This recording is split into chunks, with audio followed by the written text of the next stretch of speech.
Hi, I'm Jeff Franke, Editorial Director of Manufacturing.net and Manufacturing Business Technology. Welcome to Security Breach.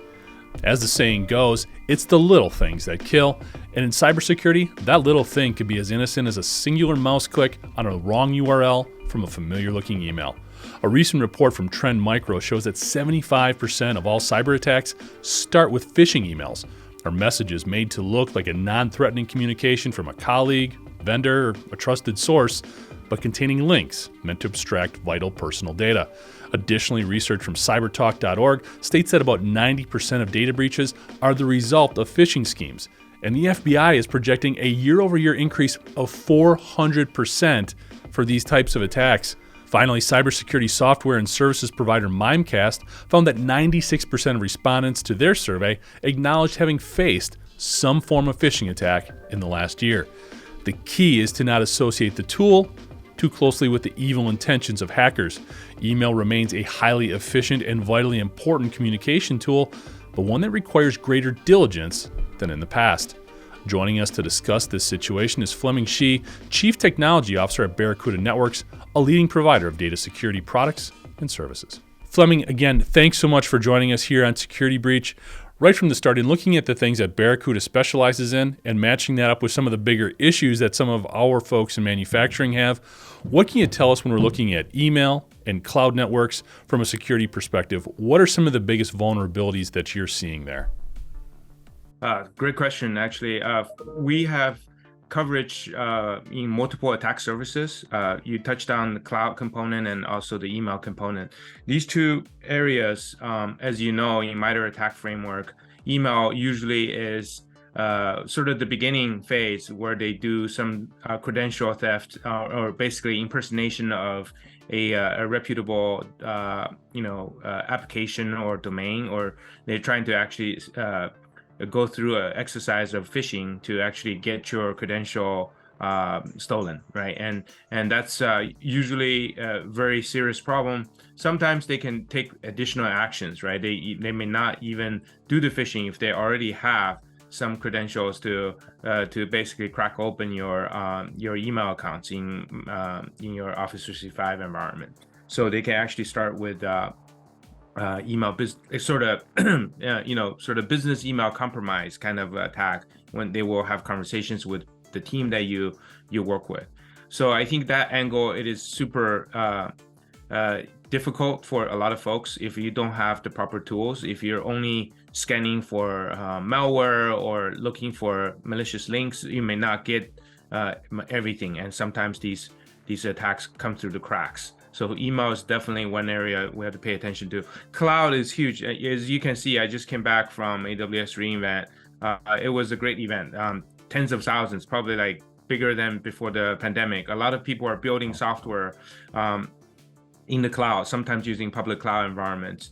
One of the critical areas is that actually being able to use the cloud securely, having the proper security posture, configuration mistakes and policy gaps usually lead to really bad outcomes, right? So I think the idea here is to really pay attention to and all the things that you are exposed to in the cloud, all the different native services, including your virtual machines and all that, and your identity access. Again, back to identity. If you have an email business compromise scenario, you can end up losing certain keys and credentials that leads into your cloud environment. So those are also very important. So cloud security posture for the builders, it's extremely important. Yeah.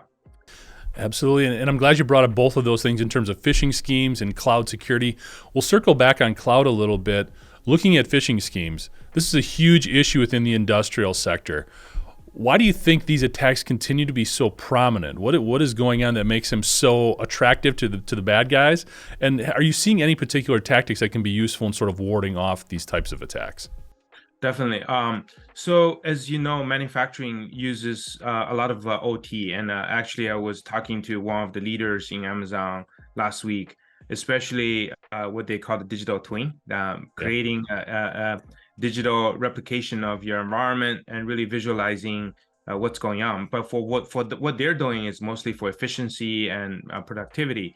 But for security perspective, you have to think about the signals you're getting from the networks, the signals you're getting from your devices, and also more importantly, who access those networks and who access those devices.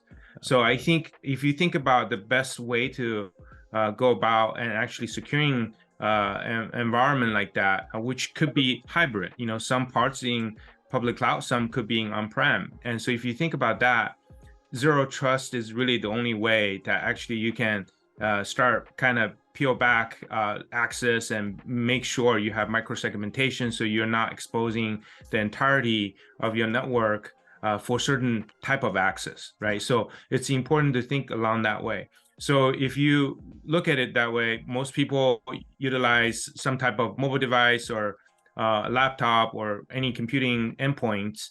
You can actually measure the security posture of that environment, and while you're doing all that, you can actually revoke access. For example, if you see a account takeover event, you can revoke access to that user or that employee's or even a device, right? Access to certain things. So this is why ecosystem makes a huge play in the future of cybersecurity, because you need the visibility. Ecosystem as in the sense of data lakes, tools allowing you to see through where the signals are coming from and take action quickly. So you might be able to shutter, or basically you can actually stop the actual attack from getting worse. So this is why we did some really awesome interactivity with Amazon before reInvent this year. We did an integration with our email security findings with their latest, and it's called the Amazon Security Lake, which is their basically data lake for security signals. And if you think about it, email signal, if you can use that correctly with your tooling and you can respond to it, you might put away the actual attack, right? So the credential won't be stolen, so no one can actually get into your environment. So this is why I think that's a good tactic, just to utilize the proper findings and take action early. Yeah. We've talked a lot about zero trust before on security breach. We've touched on segmentation, and I think data lake is a new term for some of our listeners and viewers. Could you talk a little bit more on your thoughts on segmentation and how that can be a very effective tool? And then we define a little bit what a data lake actually is. Absolutely. Yeah, so let's start with segmentation. So we have been talking about segmentation for years. In the past, is really network segmentation. People utilize VLAN to actually separate networks, right? So imagine in an infrastructure, you have networks that is related to finance. Another network could be related to engineering. You probably don't want these networks to kind of overlap, because there could be. The idea is to reduce the attack surface. But today's world, you can even do a lot more, right? You can microsegment to the degree where certain access to certain SaaS applications based on your security posture. It could be Fleming, but if I'm using a different laptop and happen to be in the public Wi-Fi environment, maybe the access gets cut down by a lot more, right? So if you think about it, used to be network level segmentation. Now it's actually application level segmentation based on a lot more information and contextual information about your environment before you're granted access to probably the most critical asset of any company is data, right? Yeah. So if you think through that covers applications itself as well as the data sitting in the application. So the future, you're going to see SaaS applications will have security components and features within them that you can leverage to actually reduce the attack surface, even within a SaaS application itself. Let it be a NetSuite, let it be a Salesforce. The biggest example is the one that we care about the most is Microsoft 365, where email, OneDrive, a lot of data sharing is happening, right? So thinking through that's really important. Hopefully that explains about the segmentation, how it's evolving. The second big topic is data lake. Data lake is really databases, right? The concept of data lake is a little bit more flexible in the sense where, okay, data could be coming in structured or non-structured scenarios. But as we look at it, one nice thing about reInvent this year is they're talking about data management and actually optimizing the use of data without tons of copying and transferring, because the old days, actually, I shouldn't say old days, even now we're still doing the same thing. You have data in one database, you need to kind of extract the data or transform the data and putting in another database, and you end up with multiplying too many databases. So the word federation becomes an important word in the future, as in how we are going to look at accessing data, using the data more efficiently, and therefore can help the customers, right? For us and Microsoft as well, but Amazon as well, what we're doing is we're providing actionable signals that we find. Imagine Barracuda we have a portfolio of products. So if we are able to see the signal in the early part of the attack, and you're able to take action on it, guess what happens? Then later on, you probably save tons of space, right? You don't have to worry about the network lateral movements because you prevented that credential theft, right? Yeah. So data lake is it's a technology kind of terminology, but it really is databases and signals, information, and what we're looking at is integration with more, especially in hyperscalers environment. It will help our customers in a great deal. This is why the email signal was really interesting, because people ask me, Amazon, they don't do email. Why, sending the email signal? Because we have customers utilizing AWS and might be, looking for those signals. And you don't want to just send logs. You want to send really actionable signals, so it's not noisy, right? So the lake is does it remove some of the need to copy that data all over the place? It's one repository that they can go to get that for different places, different networks, I should say. Yeah, but just the data lake itself, it's really not like that, but it's really how you use it. So in this case, Barracuda have chosen to integrate with, with Security Lake. It is actually a couple components. One is the OCSF format, which is the open cybersecurity schema framework that allows us to collaborate with the signal that is, basically the same standard across the industry. That's what we're working on. Well, that's the number one component. So you have to get the signal into that format. Secondly, you have to put it into customers' S3 bucket. They're designated for Security Lake.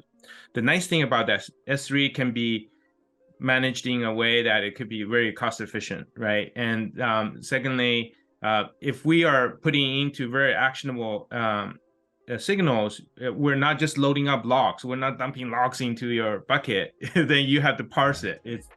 That will hurt, actually. So what we do is really how, as a vendor, being responsible and providing useful signal, then they can look at it. Okay, I got a signal that relates to account takeover or business email compromise. In that situation, they can do certain things to maybe change the user's passwords or enforce MFA, or things like that will help reduce the risk of the attack going further, right? So if you think along that way, it's less copying, more reaction to a useful signal. Yeah.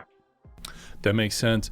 Before we get away from phishing, I'm just wondering, are these attacks continuing to be so popular? I mean, we're seeing huge growth in the phishing attack scheme. Is it just because it works, it's easy? Is there some other particular reason why this continues to be so popular with the bad guys? Definitely. Let me use a anonymized episode that I heard recently to explain why.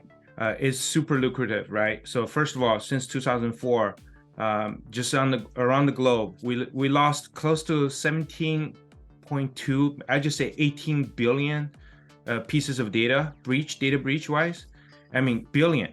So it gets worse. It's not just consumer websites or email. It's also our credit credit keeping data stores, right? And if you think about that, what's happening is there is a resource pool for the bad guys. They can actually iterate on that resource pool and continue to build on it, because the pool is so big. They have so much to work with, right? And that means they can identify some target. They can find a relationship related to the target. They can go after the relationships within that zone. And if they're really clever, they probably extend the breach to get more data, so it feeds itself. So first of all, it's easy, it's lucrative, and they're providing services to the way they do it now, they figure out how to scale by giving anyone access to their tools and give them a cut once they actually mount a successful attack.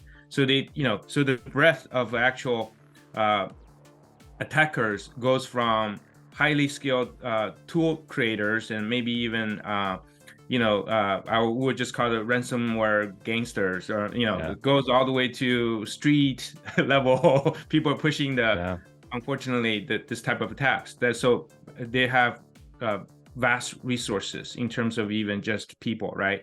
Then the next thing is really about the manufacturing and as well as any other industry.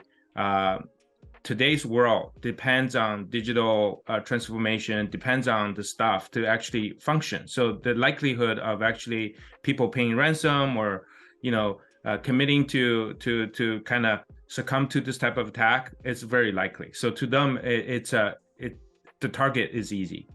The fourth one I will touch on, it's kind of scary. It's about extension to attack beyond just getting your business back on track.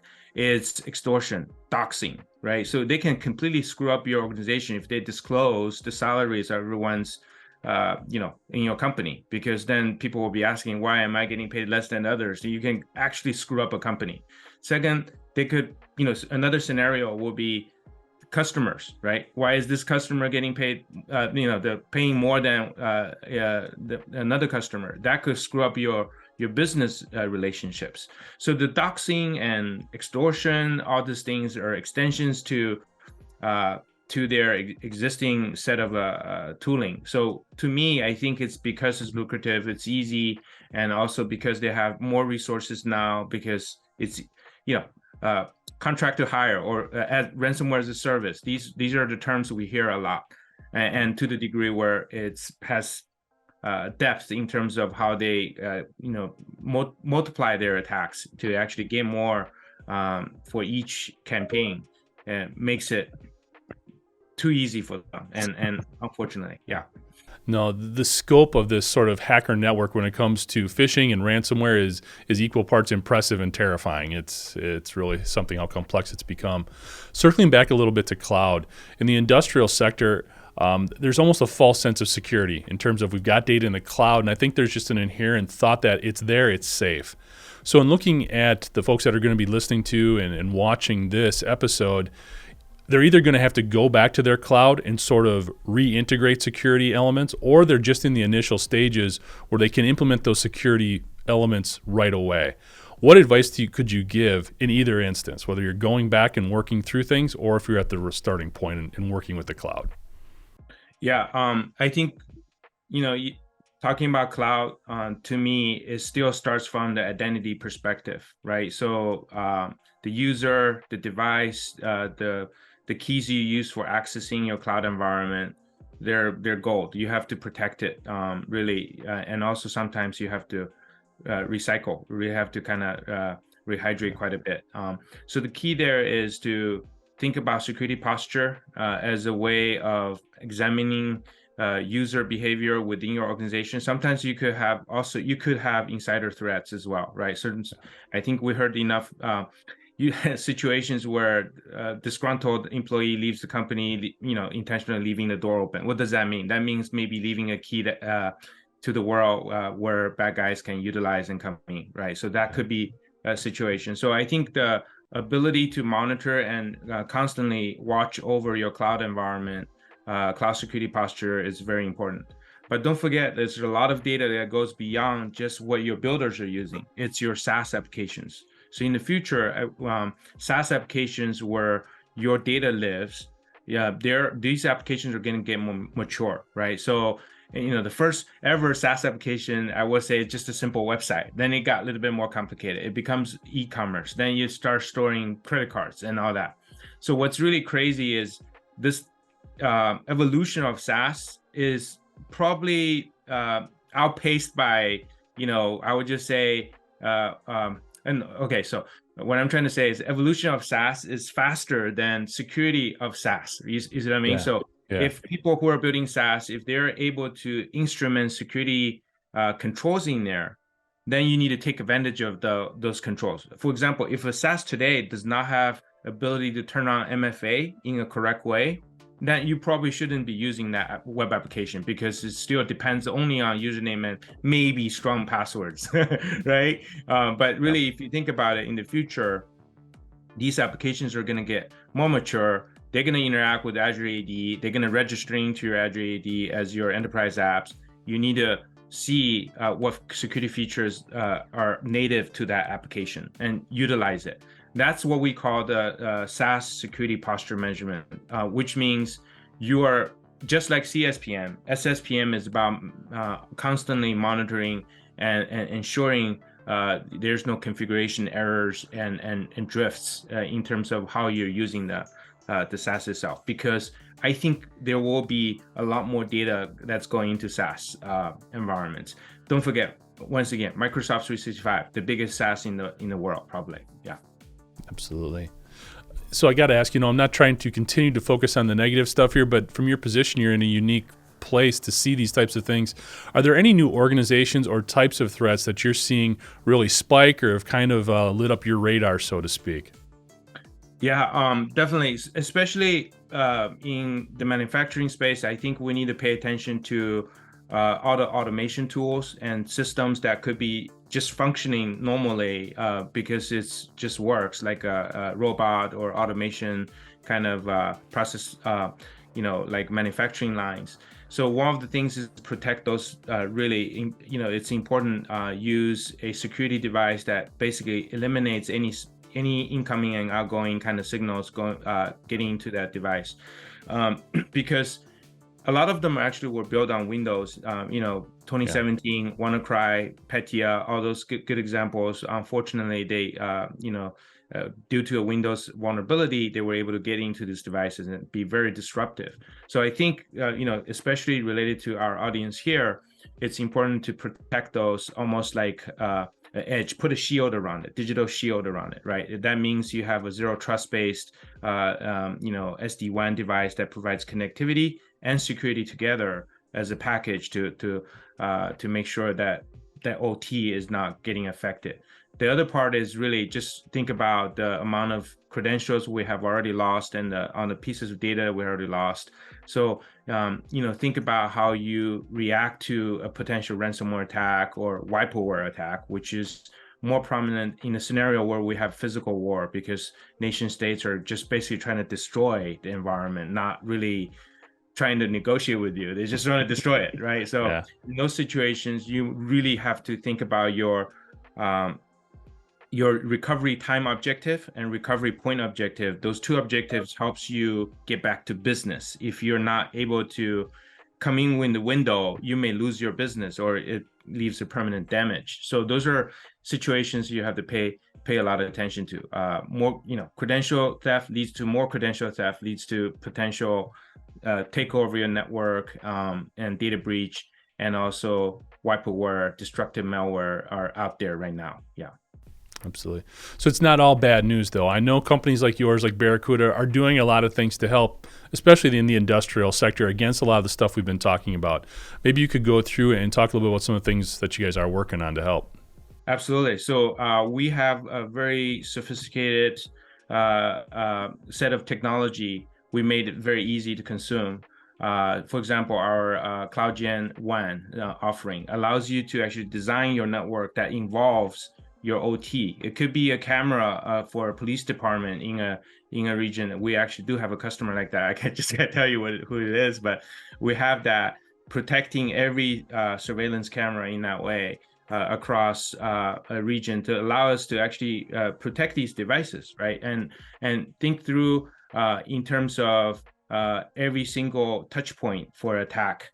So phishing, email phishing usually is the initial phase. If they're trying to get in, they probably likely try to steal your credential. Then they use the credential. In the old days, they do a phishing. They just attack your laptop, right? Yeah, that's bad. But maybe they can do something.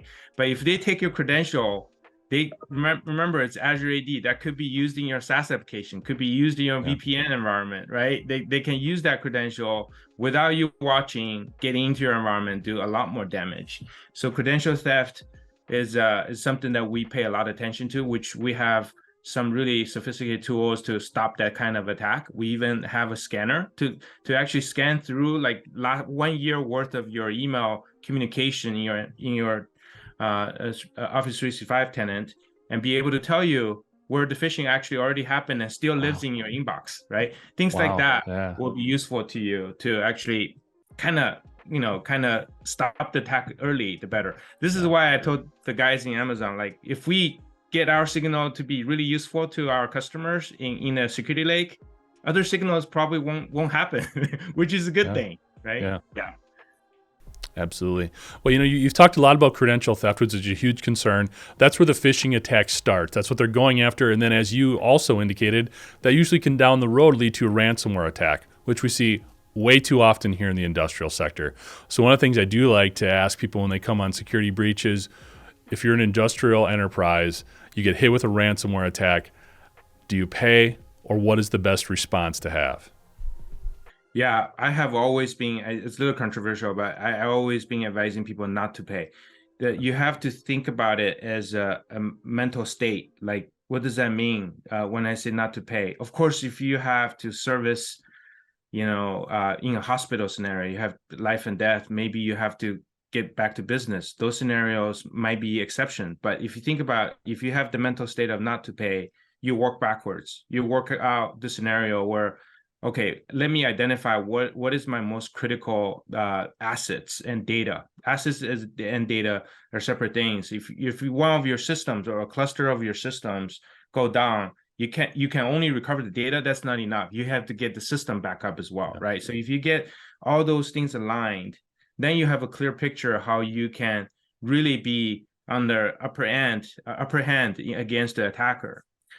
Separately, remember extortion, doxing, these things can happen, right? So you probably want to consistently monitor your reputation of your execs and other people who may have exposure on social media, other things where their data could be compromised, could lead to more of a problem for the business. So you have to pay attention to that too. Once you have these plans and processes in place, and encrypt your data in a scenario where you can prevent the bad guys from seeing anything, and rotate the keys. Don't leave a key in one place, right? And things like that. So I think just being proactive to the point where, if it gets hit, bad guys, the proof of life call will be like, okay, you got nothing on me, right? Like, you can't really open the file. Maybe you have smaller set of things. So you can negotiate better. You can actually have a better outcome. And it's the other important thing is you probably get a better insurance premium if you actually are fully prepared. Yeah. That makes a lot of sense. Looking forward, Fleming, what are some of the biggest trends you're seeing, good and bad, as it relates to cybersecurity over the next maybe 12 to 18 months? Yeah, the biggest trend, I would say, I still lean back a little bit on the SaaS security part. If you're able to play around with your Azure AD environment, you will be able to actually use APIs to see maybe tens, maybe hundreds of SaaS applications that's associated and linked with your environment.